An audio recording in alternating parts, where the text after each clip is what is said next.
നരേന്ദ്ര മോദിയോടുള്ള സ്നേഹം കാരണം വിവാഹം ഞാനിപ്പോൾ ആത്മഹത്യയുടെ വക്കിൽ വൈറലായി പെൺകുട്ടിയുടെ ട്വീറ്റാണ്. മോദിയോടുള്ള പ്രണയം കാരണം വിവാഹം കഴിച്ചെന്ന വാർത്ത സോഷ്യൽ മീഡിയയിൽ വൈറലായിരുന്നു. വാർത്തയിലെ പെൺകുട്ടി ഇപ്പോൾ മറുപടിയുമായി രംഗത്തെത്തിയിരിക്കുകയാണ്. ജയ്ദേവ് എന്ന യുവാവിന്റെ പോസ്റ്റായിരുന്നു വൈറലായത്.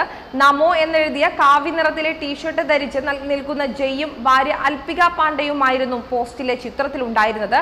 പോസ്റ്റിലെ വിവരങ്ങളും ചർച്ച ആയിരുന്നു.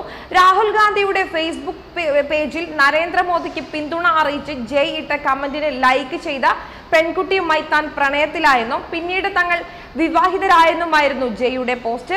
അടുത്ത തവണയും നരേന്ദ്രമോദി തന്നെ അധികാരത്തിൽ വരണമെന്ന് ഇരുവരും ആഗ്രഹിക്കുന്നതായും പോസ്റ്റിൽ പറയുന്നു. പോസ്റ്റ് വൈറലാവുകയും തുടർന്ന് പോസ്റ്റ് ഡിലീറ്റ് ചെയ്യുകയും ചെയ്തിരുന്നു.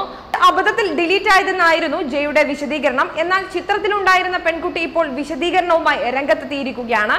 കഥയുടെ മറുവശം എന്നെഴുതിയാണ് അൽപിക പാണ്ഡെ പോസ്റ്റ് ഇട്ടിരിക്കുന്നത്. തനിക്ക് 18ഉം ഭർത്താവിന് 29 വയസ്സാണെന്നും BJPയിലും സോഷ്യൽ മീഡിയയിലുമുള്ള പ്രശസ്തിക്കു വേണ്ടി തന്റെ അറിവോ സമ്മതമോ ഇല്ലാതെയാണ് ജയ് തന്റെ ചിത്രം പോസ്റ്റ് ചെയ്തതെന്നുമാണ് പെൺകുട്ടി ആരോപിക്കുന്നത്.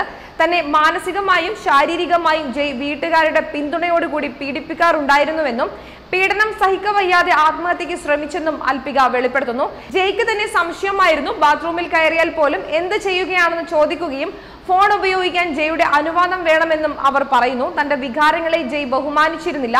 ജയ്യുടെ സ്നേഹം സത്യമായിരുന്നോ എന്നും താൻ സംശയിക്കുന്നതെന്നും അൽപിക പറയുന്നു. ഇതാണോ മോദിയുടെ പേരിൽ മോദി സർക്കാർ ചെയ്യുന്നതെന്നും അൽപിക ട്വീറ്റിലൂടെ ചോദിക്കുന്നു.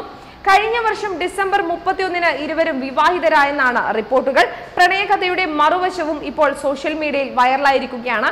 അതേസമയം ഈ ട്വീറ്റുകൾ കാരണം താൻ മോദിയെ വെറുക്കുന്നുവെന്ന് കരുതുന്നവർക്ക് തെറ്റിയെന്നും അൽപിക പറയുന്നു. താൻ എല്ലായ്പ്പോഴും ദേശഭക്തിയും മോദി ഭക്തിയുമാണെന്നും എന്നാൽ അദ്ദേഹത്തിന്റെ പേര് പ്രശസ്തിക്ക് വേണ്ടി ഉപയോഗിക്കുന്നവരെ താൻ എതിർക്കുന്നുവെന്നുമാണ് അൽപിക ട്വീറ്റിൽ പറയുന്നത്. കൂടുതൽ വാർത്തകളുമായി തിരിച്ചെത്താം. വാർത്തകൾ ഉടനടി അറിയാൻ top news Kerala YouTube channel subscribe ചെയ്ത് ബെല്ലൈക്കൺ അമർത്തി ലൈക്ക് ചെയ്ത് ഷെയർ ചെയ്യുക.